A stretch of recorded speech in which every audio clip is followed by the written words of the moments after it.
bullshit. Too much capital. Don't let that pressure. You turn down that street light. Turn down that street light. You turn around. This is the scene at the Protect ODSP OW funding anti-poverty rally.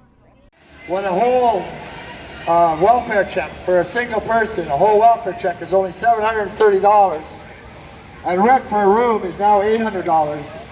They don't even stand a chance of renting a room. Many landlords now put in their ads that ODSP and OW clients need not apply. This is Isabella. Canada has abandoned her. Canada spends less than the United States to help people with disabilities.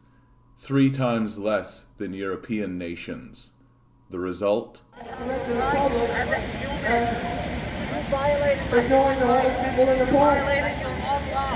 don't care, man. They don't give a shit about the road, man. This grotesque embarrassment has forced the weakest among us to lift their voices in protest. This meager but noble few are the only ones who will join them. Behind us, a pro-invasion Cuba rally draws 10 times our numbers. Fake Christians peddle delusional lies while ignoring a protest their icon demands they participate in. When did Canada abandon its responsibilities? Why are we throwing our disabled and vulnerable into the streets while ramping up police spending? We're unwilling to spend money to defeat poverty, but we're willing to spend money to assault the poor. There comes a point when a person has to acknowledge that their society has fallen to fascism. We are past that point. Government officials, elected representatives, to start telling the truth about homelessness. We need to have to start telling the truth about disabled people struggling in poverty and how it's wrong. Justin Trudeau is an empty pretty boy prince whose only political attribute is that he bears his father's name. He does not care about the poor. They are beneath his concern. Doug Ford is a sociopath, actively cutting services for our poorest citizens while inflating the police budget. Never forget his attempt to give the police overt fascist powers. John Tory is a weakling, a mayonnaise pushover with no spine and 1 foot into retirement. He will never confront capitalism. This is not right. This is what, so the cops can feed the criminal court system? So the politicians can make jobs for their lawyer friends? For the 1%? You know? Keep the people poor so that they commit crime? This is wrong. Many studies show that if you let people out of poverty, crime goes down. The most embarrassing part about this abandonment is that it is cheaper to deal with poverty directly than to deal with the consequences of poverty. Food banks cost money, shelters cost money, emergency services cost money, police cost money.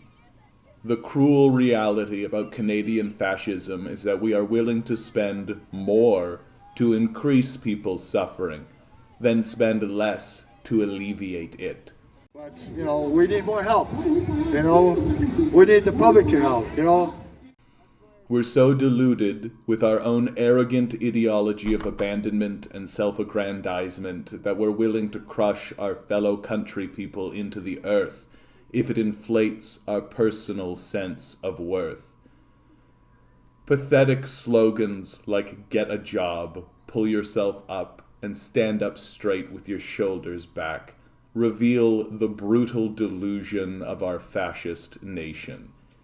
It turns out that when a Canadian authors his own fate, they make no effort to include "help someone" in their story. Capitalism has turned us into a nation of rapacious sociopaths, finding pleasure in the sadistic torture of our disabled. What happened with that fella? What What happened with that fella that got pulled away by the police? What happened with that fella? I don't know. You don't know? They pushed him? Yes. Okay. Okay. Thank you, bud. The proof is in the turnout. Where are the Canadians of moral conscience? Where are the Canadians who fought for our universal health care?